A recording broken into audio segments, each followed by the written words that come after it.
Life on the Move just is watching humans as they've progressed. I'm very interested in the progress of humanity. I've been more interested in that than many other concepts. There's been this physical migration, but there's this massive migration of ideas, and that's a huge concept. To miss that is to really miss out on the purpose of what's going on and the things that are taking place all around us. Life on the Move is watching what happened when people started understanding writing. That took us to a whole nother place.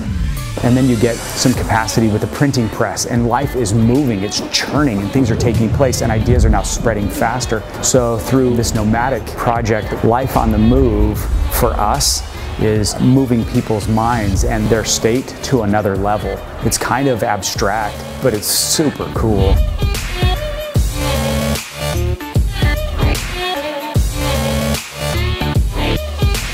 My name is Mark Durham. I'm a prosthodontist. Today we're in India, and we're doing something pretty cool. What's going on today and just how it's been your first experience? Some of the nervousness has been taken away because we have TP Singh here, he's done this many times. So India was an opportunity that was presented to us by Dr. TP Singh. We approached him about our efforts and desires to go out and do medical humanitarianism in this type of concept, educating rather than actually doing the procedures. Now we're in these really nice cabins, relatively speaking. We had some other trains pass us that were just filled with people, and I guess they weren't even as full as they could be. It's like a country of 1.3 billion, which is like so much diversity in it. The challenge on the planet today is there's progress in some areas and the lack of progress in others, which leads to problems for people, humans, just like you and I. And largely what we've found is education is that solution.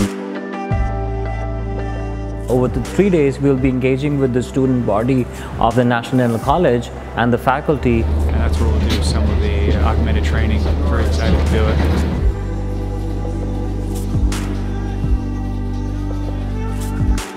So what we're doing is we've invested in systems, technology that we're developing that allows us to go into areas and deliver education for a fraction of the cost with some of the best minds. We want to teach them how to better care for their patients in a way that they can retain that information and then go on to bless the lives of their families as well as their patients and their patients' families. We've basically created online education meets hands-on education. It would be like getting a hands-on lesson with Picasso. And as you're painting, you can see that your hand strokes are actually not quite in line with how he was working. So you get these mental models to have the models of Picasso. Who doesn't want that? That's the kind of shift we're making right now. And we have to. It's time to do it. We can do it. So, What is going on? A lot of us are pretty jet lagged right now. We haven't slept but maybe 2 hours to 5 hours. We're just setting up the virtual reality system that we're going to be implementing tomorrow for part of the education here at the dental school in India. It's been received with a lot of excitement. It's quite a contrast from the setting in the building to what we have with this up-to-date technology that gives us a lot of advantages.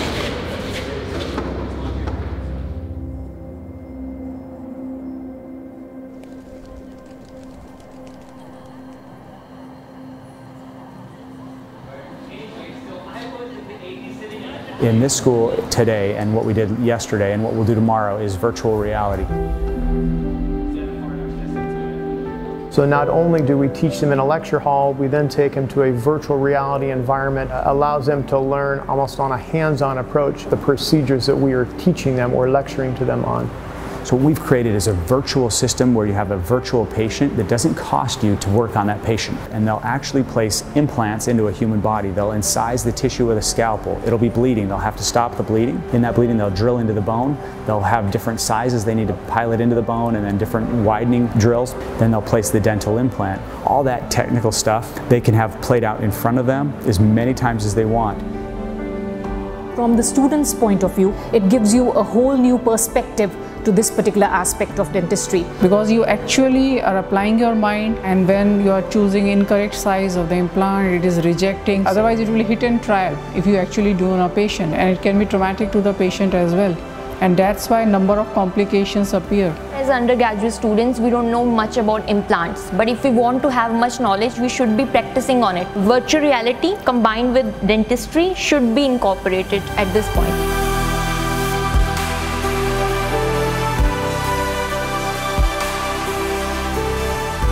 I think that the reason we do a lot of the things we do, especially in a humanitarian realm, is because we believe that we're all a part of the same class. We're all a part of humanity. We're all in it together. What would be cool is to be able to bring up people's income, but what would be great is to really improve the lives of many, many people. If we can improve one person to make them a better person, not just in the sense of economics, but in just their moral character and who they are, that's meaningful and that will last into perpetuity, right? If I can do that with many, many people and that spreads, then the whole entire collective comes up. So the reason we're here is because we believe strongly in the blessings that God has given us. And we believe that it is our opportunity and responsibility to then provide that same opportunity and education to other people around the world. So imagine in India, we come back a century from now, and the stuff that we've imparted has actually made a community more interested in investing in themselves and their community, and we bring up that whole community. It's a little audacious, but it's the right kind of place to be putting our best efforts.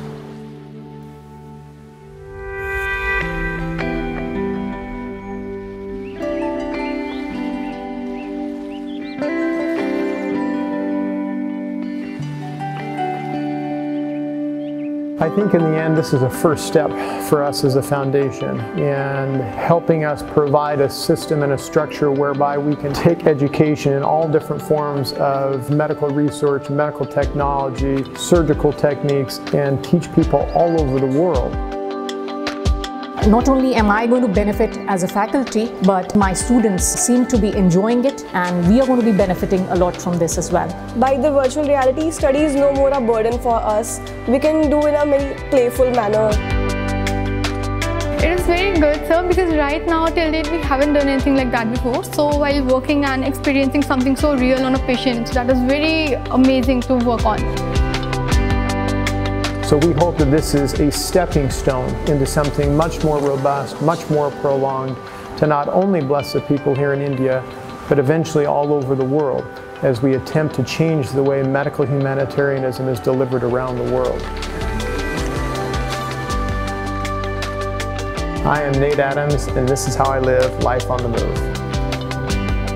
I am TP Singh, and I live life on the move. I am Mike Gladwell. This is why I live life on the move. I'm Ben Ingle, and I live life on the move. I'm Mark Durham. This is why I live life on the move.